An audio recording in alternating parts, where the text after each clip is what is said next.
आज मैं तीसरे हफ्ते के आखिरी दिन यानी बेदारी और बिशारत के 7वें दिन आपको खुश आमदीद कहता हूं। मैं इस मताले का इख्तिताम ऐसे फल से करना चाहता हूं जो कायम रहता है, ऐसे शागिर्द जो यीशु मसीह की पैरवी जारी रखते हैं। मेरा ईमान है कि खुदा एक बड़ी फसल की तैयारी के लिए काम कर रहा है, लेकिन मैं ये भी चाहता हूं कि ये फसल हमेशा तक कायम रहे।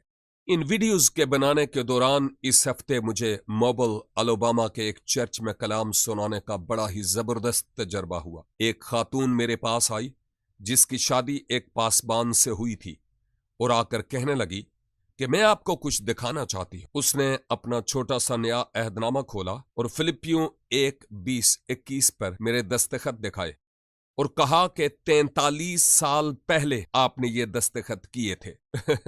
43 साल पहले वो एक इबादत में थी जहां मैं कलाम सुना रहा था और उसने अपनी जिंदगी खुदावंद को दी।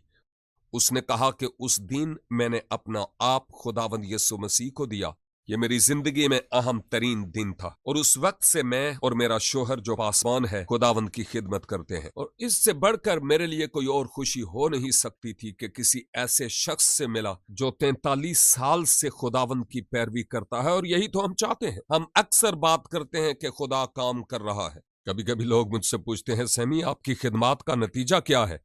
तो जवाब यह है कि मोल्दोवा में सबसे बड़ी रोमानी बोलने वाली कलीसियाएं इन्हीं इबादत के वसीला से शुरू हुई और हजारों की तादाद में लोगों ने यीशु मसीह को कबूल किया और रोमानी बोलने वाले मसीहों ने इस कलीसिया का आगाज किया। अगर आपको टिश में सबसे बड़ी कलीसिया में जाने का इत्तफाक हो तो मालूम होगा कि यह कलीसिया इन्हीं लोगों से मिलकर बनी है। यह खुशी का आलम है। लिहाजा हम और ज्यादा कायम रहने वाले शागिर्द देखना चाहते हैं। ऐसे शागिर्द कैसे देखे जा सकते हैं? इसके लिए 2 बातें अहम हैं। पहली बात कि आप खुदा का कलाम सिखाएं। कलाम हमारी रूह की खुराक है।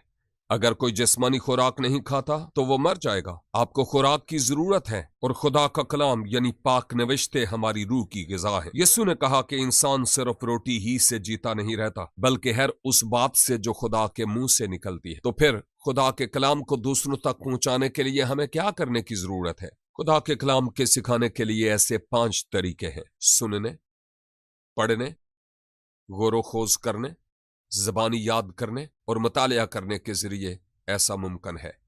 आप इन 5 बातों को लें और इनके मुताबिक लोगों को सिखाएं कि खुदा के कलाम को पढ़ें, सुनें, इस पर गौर करें, ज़बानी याद करें और मुतालिया करें। खुदा इस कलाम की खुराक को लेगा और उनको देगा और उनकी जिंदगियों को मजबूत बनाएगा। और ये वो बात है जिसके बाबत पौलुस रसूल ने कहा। पौलुस रसूल फरमाता है कि मैं सिर्फ तुम्हें कलाम ही नहीं सुनाता बल्कि अपनी जिंदगी भी तुम्हें देता हूं। दूसरे लफ्जों में ये कि इस कलाम ने मेरी अपनी जिंदगी पर क्या असर डाला। लोगों के सामने खुली किताब की मानिंद होना बहुत जरूरी है। ईमानदारों को बताएं कि ये मेरी मुश्किलात हैं, यहां मैं नाकाम हुआ। ये वो बात है जो खुदा ने मुझ पर जाहिर की। यूं मैंने इसका इतलाक किया और यूं मैं उठ खड़ा हुआ हूं। यूं मैं मसीह के साथ चलना शुरू हुआ। यानी लोगों को यह बताना कि मैं कहां पर नाकाम हुआ और खुदा के कलाम ने आपकी किस तरह से मदद की, आप कैसे उठ खड़े हुए। लोगों के सामने साफ शफाफ होना ही काफी नहीं बल्कि जवाबदेह होना भी जरूरी है।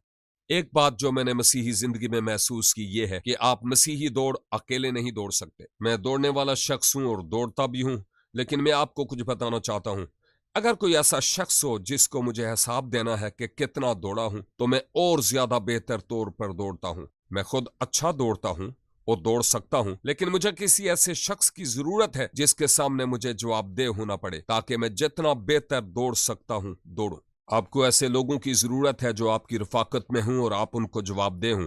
मैं नहीं कहता कि वो आप पर दबाव डालने वाले हों बल्कि हौसला देने वाले हों कि आप वैसे हों जैसे खुदा चाहता है कि आप। अगर आपके साथ ऐसे लोग हैं तो खुदा आपको इस्तेमाल करेगा और आप दूसरों की तरक्की का सबब होंगे। मैं उम्मीद करता हूं कि ये मुतालिया जात आपके लिए मददगार हुए होंगे। मेरी दुआ और मेरी आरजू है कि ऐसी बड़ी बेदारी आए जिसके नतीजा में रूहों की बड़ी फसल पैदा हो, लोग मसीह को कबूल करें और वो कायम रहें। 10, 20, 30 या 40 साल वो लोग यीशु मसीह के लिए जिंदा रहें। इन मुतालिया जात के लिए शुक्रिया। खुदावंद आपको बरकत दे।